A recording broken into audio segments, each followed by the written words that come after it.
우체부 나는 우체부 주의 사랑 편지 전해주는 나는 우체부 나는 우체부 나는 우체부 주의 사랑 편지 전해주는 나는 우체부 편지 왔어요 편지 왔어요 주의 사랑 편지 한번 읽어보세요 나는 우체부 나는 우체부 주의 사랑 편지 전해주는 나는 우체부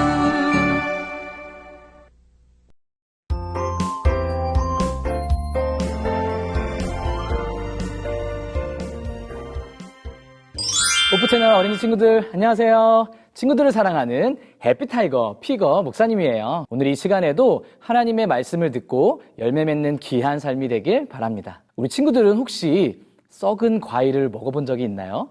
어느 날 목사님은 겉모습이 너무나도 믿음직해 보이는 사과를 보았어요. 배도 고팠고 맛있는 사과를 얼른 먹고 싶은 마음에 한 입 먹었는데 너무나 깜짝 놀랐습니다. 그 이유는 바로 그 사과의 완쪽이 이미 썩어 있었고 흐물흐물해져 있었기 때문이에요.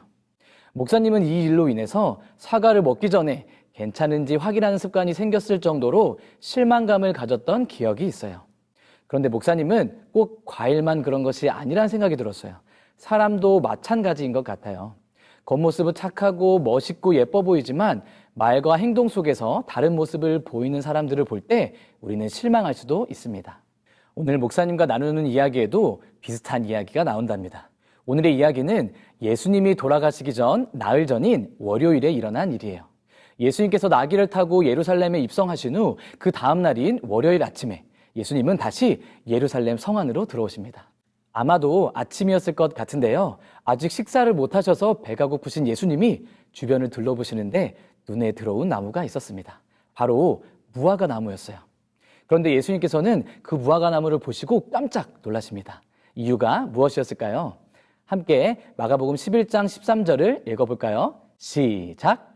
멀리서 잎사귀에 있는 한 무화과 나무를 보시고 혹 그 나무에 무엇이 있을까 하여 가셨더니 가서 보신즉 잎사귀 외에 아무것도 없더라. 이는 무화과의 때가 아닙니다. 친구들, 나무는 열매가 먼저 맺히나요? 잎이 먼저 나올까요? 일반적으로 열매를 맺는 나무들은 잎이 먼저 자라요. 하지만 이 무화과 나무는 잎이 나오기 전에 열매가 맺힌답니다. 그래서 예수님과 그의 제자들도 잎이 무성한 무화과 나무를 발견했을 때 열매를 기대했지만 이상하게도 없었던 거였어요. 예수님께서는 그 무화과 나무를 보시고 저주를 내리십니다. 이것은 비유로 이스라엘 백성들에게 심판에 대하여 알려주기 위함이었습니다. 비유는 다른 대상에 빗대어 이야기하신 것을 말해요. 여러분, 그렇다면 이 잎만 무성한 나무의 모습은 누구를 빗대어 말씀하신 걸까요? 바로 당시 이스라엘 백성들의 모습이었어요. 그들은 먼저 하나님의 복음을 받고 그 복음을 나누어주는 사명을 감당해야 했어요. 즉, 하나님의 풍성한 열매와 축복을 나누어 주어야 할 사명이 있었던 거죠. 그들은 겉으로 보았을 땐 잎이 무성하고 누가 봐도 괜찮은 사람들처럼 보였습니다. 그런데 하나님을 믿고 율법을 가졌고 하나님의 많은 복을 받았지만 실제 그들은 세상을 사랑하고 자신의 이득을 탐함으로 부패하여졌어요. 가지는 화려하고 눈에는 아름다웠지만 잎사귀 외에는 아무것도 없었던 것이었어요. 예수님께서 마지막 월요일을 보내시면서 제자들과 오늘 우리에게 해주고 싶은 말씀은 우리의 삶의 열매가 맺혀야 한다는 것입니다. 겉모습만, 외모만 화려한 사과가 아니라 내면도 맛있는 사과가 되어야 하는 것이죠. 마찬가지로 하나님을 믿는다고 하고 교회에도 오래 다니지만 아무런 열매가 맺혀지지 않는다면 우리는 이 무화과 나무와 같다는 것입니다. 오늘 여러분들은 어떤 모습의 과일인 것 같나요? 겉모습도 그 안에 맛있는 사과의 모습인가요? 아니면 겉만 빨갛고 속은 썩은 사과의 모습인가요?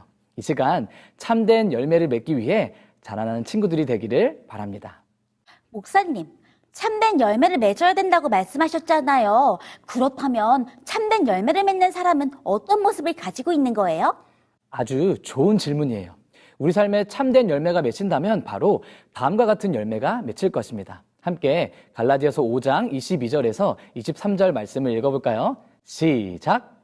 오직 성령의 열매는 사랑과 희락과 화평과 오래 참음과 자비와 양성과 충성과 온유와 절제니 이 같은 것을 금지할 법이 없느니라. 성경 말씀처럼 목사님도 사랑과 희락과 화평과 오래 참음의 열매를 맺는 나무가 되고 싶은데요. 그렇다면 오늘 우리는 어떻게 이 열매를 맺을 수 있을까요? 그것은 바로 포도나무이신 예수님께 가진 우리가 꼭 붙어서 기도하면 된답니다. 날마다 포도나무이신 예수님 안에서 예수님과 함께 교제하며 산다면 반드시 열매가 맺힐 거예요.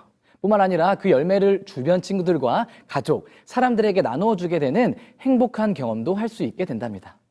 목사님이 어렸을 때부터 갔었던 식당이 있어요. 식당 이름을 말씀드릴 수는 없어서 무화과 식당이라고 말해볼게요. 무화과 식당은 바깥에서 보면 멋지지도 않고 요즘 젊은 사람들이 좋아하는 인테리어도 아닙니다. 그런데 점심만 되면 사람들이 그곳으로 몰려옵니다. 왜냐하면 그 식당의 음식이 정말 맛있거든요. 음식이 맛있기에 식당에 사람들이 많을 수밖에 없는 것이죠. 맛이 없어서 손님이 없다면 그 식당은 곧 망하게 될지도 몰라요. 무화과 나무가 존재하는 이유도 잎사귀를 내기 위해서가 아니라 열매를 맺기 위함입니다. 무화과 식당이 겉모습보다 맛에 더 신경을 쓰는 이유와도 같아요. 결국 사람을 오게 하기 위함이니까요.